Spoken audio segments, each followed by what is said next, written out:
Hey everybody, Chris here with Willow Hikes, and today we're going to talk about your cook system. So far we've looked at backpacks, tents, sleeping bags, sleeping pads. So while you're out there, you're going to need to eat, and you're going to need to know how to cook.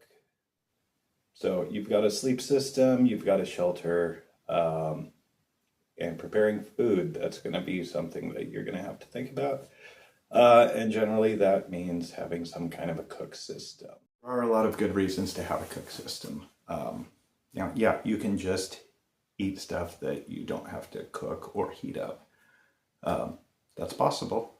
Couple of reasons to have at least a backpacking stove and a pot. One, it's really, really nice to have a hot meal, especially in colder weather at the end of the day after a whole day of hiking. And if you're a coffee drinker, man, a hot cup of coffee in the morning, that's fantastic.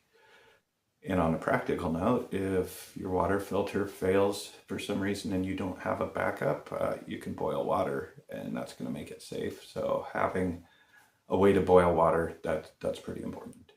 So can't you just go out and start a fire and cook over that and make hot dogs just like you did when you were camping? Well, in some places, I suppose you can. Depends on where you're going. For the most part, a lot of the places backpackers go don't have established campsites with fire rings. In a lot of those places, there are regulations that say you can't have a fire above tree line. In most places, absolutely no fires are allowed. So just cooking on a fire, generally not an option. And with our leave no trace principles, starting a fire where there hasn't been a fire, it's leaving the place worse than you found it. And we don't want to do that. We want to leave it perfect for everybody who comes after us. So it's nice to have something to cook with. Generally, backpackers don't actually cook meals. There's a lot involved in that. You're not going to be making lobster Newburg in the backcountry, most likely. A lot of backpackers use dehydrated meals. I personally eat a lot of the dehydrated meals. They're fairly expensive. And there are other options like the Norposticides, things like that you can make just with boiling water. So some backpackers like to cook. People do ramen, things like that. But a hot meal is nice. And those dehydrated meals, a lot of them are really, really good. So just the ability to boil water is great to have. So you can do that with any backpacking stove and a canister. There's lots of styles. There's lots of different types of stoves. There are stoves that are just alcohol stoves. People make stoves out of a cat food can. Since we assume you're just starting out, a backpacker stove is probably the way to go. And you can get these online, like for 12, 15 bucks. You can get them at, again, Walmart. And the one I have, I bought online for probably maybe $14, and I've had it for years and it worked fine and it still works fine. You can also get a complete system like a Jetboil, and those are heavier, but they work really great and a lot less complicated than some other systems. So that's something you can look into, and we're going to look at those, a couple of those anyway here in a moment. So definitely at least think about getting a stove. You can do this really cheap, and that's the great thing. And if that doesn't work for you, that's fine. You can take your peanut butter and jelly sandwiches or whatever. We'll talk about backpacking food at another time in another video, but right now we want to think about if you're going to be cooking in the backcountry or having hot meals or hot coffee, what do you want to get? And then besides the equipment that you need to just boil water or cook a simple meal, think about utensils. A fork, a knife, a spoon, whatever. I use a titanium spork. In the past, I've used plastic spoons that, like, you get at Dollar Tree, 100 of them for $1. Those work fine. Bring two. They break pretty easily. You know, all kinds of options. You can bring a spoon from your kitchen. It's not going to weigh that much. So not a big deal, but bring something to eat with, because when I was on Mount Shasta, somehow I overlooked bringing my spork and I ate a dehydrated meal using a flat rock that I found since I was above tree line and there were no sticks. So yeah, bring something at least. If you get something to go at McDonald's, you know, you save the fork, you save the spoon, whatever, take that with you. That's fine. If you're thinking about drinking coffee or whatever, maybe you want a separate mug. A lot of these systems, you can just, you know, drink it out of the pot, but I bring a separate cup. It's a little extra weight, but it's nice to have, when you're watching the sunset, having a nice hot cup of hot chocolate. So there's perks to having those stoves out there. So let's take a look at a couple of stoves. So here's a typical backpacking stove that you can get online, fairly cheap, and it comes with this little case here. And here it is. This is what it looks like. This handle on here is a gas valve. So we're going to open this up. Flips out like this. Then we flip out these little wings.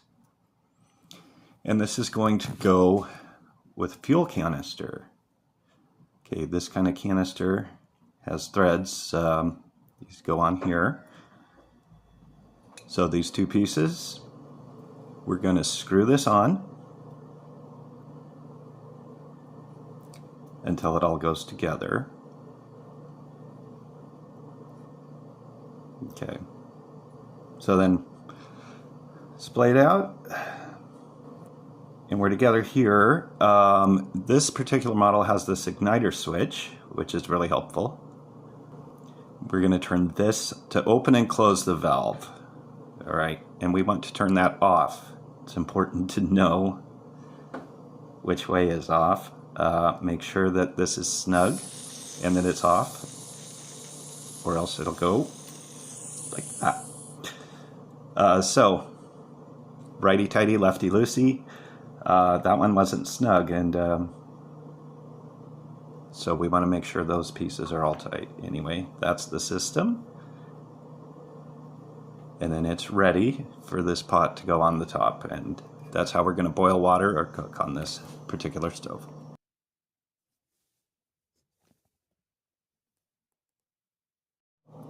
Another option you have is the Jetboil systems, if you've got the money and you're interested in these. So this is Jetboil stove system. Open the lid here, and actually the stove itself is inside here. As you can see, it has the same threads, and also stored inside here is this stabilizer stand. And underneath that, we've got the same canister we used with the other stove, and it fits perfectly inside here, just like that. And then looking at the rest of the stove, we've got this protective cover on the bottom. And then this piece, it fits and locks on the pot here. So we put these together.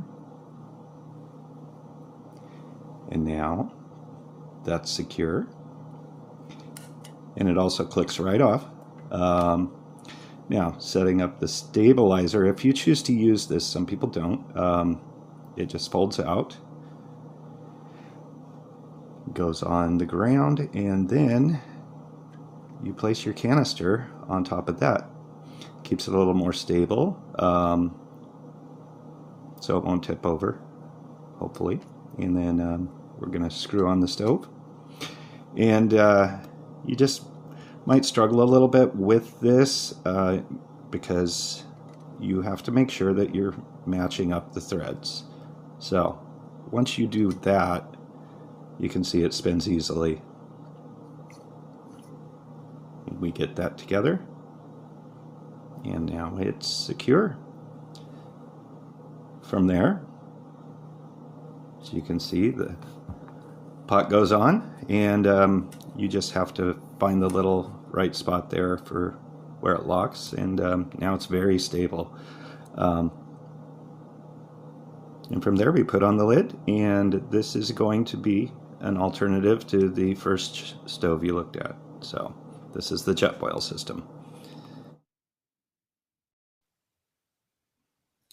So if you're going to have a backpacking stove and you don't have like an all-enclosed system like the Jetboil, you're also going to need a pot. That's generally not going to come with the backpacking stove you buy, so shop around, look around. You can get cheap aluminum pots. You can take something from your kitchen if you need to. Small pot's going to work fine. You know, lighter's better. We want to keep the weight down, but take a look at a couple of options that I have here. So here's one option, an aluminum pot for cooking and boiling water. See, it has markers on here for ounces and milliliters. This is a Stanley pot. Came as a part of a full kit that I bought years ago. Lots of room in it, nice handle, and it's easy to grab and move. So that's one of your options for a pot. A lighter option is a titanium pot. This is the Toaks. It has a fold-out handle, a bail handle, and then this little lid handle. And it also has the same kind of markings for measuring your water. Definitely more expensive, but this is super, super light. Here's some of the options I have as far as utensils go. Here we have a typical spork, very lightweight, and this is going to work really well for you. You can get this at REI or wherever. Or you can go with a long-handled spork. This helps get down into those dehydrated meals a little better, and it's super lightweight as well. Recently got a long-handled spoon with a smooth end. Gonna try that out soon. And then at Pacific Crest Trail Days, got this plastic utensil. You see on both ends, spoon, fork. So lightweight, this does the job just as well. So once you have what you need, read the instructions, try it out at home, not in the house. Okay, you don't want to do that in the house. So take your backpacking stove outside, light it up, see how it works, see how long it takes to boil water, see how the wind affects it. You want to think about wind screens. That can be as simple as standing or sitting really close to it and keeping the wind off of it. You can buy a windscreen. You can, just put something in front of it, or be strategic about where you put the stove if it's windy, because that does affect the boil time, or if it's even going to boil at all, or if it's going to blow out your flame depending on your stove. So that's something to think about. I don't have a specific wind screen, so usually I think about putting it near rocks, or maybe taking my sit pad and putting that around it. So shop around. If you're going to get a backpacking stove, I suggest go on Amazon. You're going to find pretty much the same stove for about the same price from a whole bunch of different manufacturers. And like I said, that's a stove that I have. I generally use the Jetboil. It boils super fast. It's handy to have, and it's heavier. So I think this year I'm going possibly to hike the Wonderland Trail. I may take the old backpacking stove because it's going to weigh a lot less, along with the titanium pot. Just get something that works and try it out. Make sure you get the canister that's compatible with it. You can find those at REI, all kinds of sporting goods stores. So get what you need, and then you'll have a way to prepare hot food, and that's going to be great, and to boil water and to make coffee. So what about plates? I never considered bringing a plate. So if you're using those dehydrated meals, you're going to eat those right out of the bag. Do you need a bowl? I guess some people bring bowls. I don't. Again, depending on what you're preparing, how you're preparing it, I guess you can bring a little plastic plate or bowl or whatever. If that's something you want to do, there's nothing wrong with that. Paper plates. Just remember, if you're creating garbage, you're going to be packing that out. So personally, I don't ever take anything besides my spork and my little cup. So think about what you want. Go out there, get you a stove, try it out, and then you'll have one less piece of gear you have to buy, and then we'll be on to the next step. So thank you for watching, and we'll see you soon.